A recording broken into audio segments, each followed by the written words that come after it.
Assign lands owners welfare association కి సలహాదారుగా పనిచేస్తున్నాను.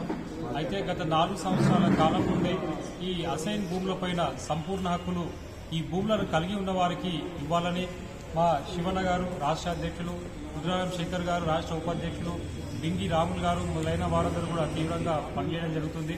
ఈ నేపథ్యంలో ఇందిరా పార్క్ దగ్గర గానీ, సుందర విజ్ఞాన కేంద్రం దగ్గర గానీ, ఈ అంబేద్కర్ భవన్ లో గానీ, సోమాజిగూడ ప్రెస్ క్లబ్ లో గానీ గత 4 సంవత్సరాల కాలం నుండి అనేక కార్యక్రమాలు నిర్వహించడం జరిగింది.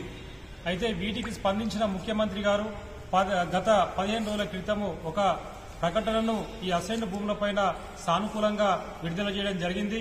అయితే మాది ఒకటే డిమాండ్, గత బీఆర్ఎస్ ప్రభుత్వం కూడా ఈ అసైన్ భూములపైన అప్పుడు ఎలక్షన్లప్పుడు మేము ఈ పేదలకు ఉన్నటువంటి అసైన్ భూములు ఇస్తామని మాట్లాడింది, కానీ ఎలాంటి చర్యలు తీసుకోలేదు.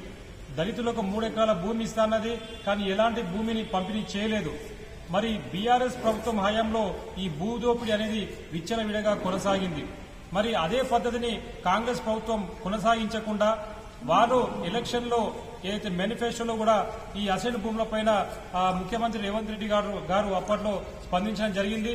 వారి మాటకు, వారి యొక్క వాగ్దానానికి కట్టుబడి మరి ఈ అసైన్ భూములు ఏవైతే ఉన్నాయో ఇవి ఎస్సీ, ఎస్టీ, బీసీ, మైనార్టీ వర్గాలే కాబట్టి ఈ వర్గాలకు చెందాల్సిన భూములను మరి వారిచ్చిన మాటకు కట్టుబడి ఉండి ఈ భూములపైన, ఈ అసైన్ భూములపైన సంపూర్ణ హక్కులు కలుగజేస్తే సుమారు రాష్ట్రంలో 1 కోటి మందికి మాకు ఒక సొంత భూమి ఉంది, మాకు ఒక ఆస్తి ఉంది అనే ఒక నమ్మకాన్ని కలిగించిన వారవుతారని మేము ఈ అంబేద్కర్ భవన్ వేదిక ద్వారా, ఈ యొక్క సమావేశం ద్వారా మరి ముఖ్యమంత్రి గారికి విజ్ఞప్తి చేస్తున్నాము.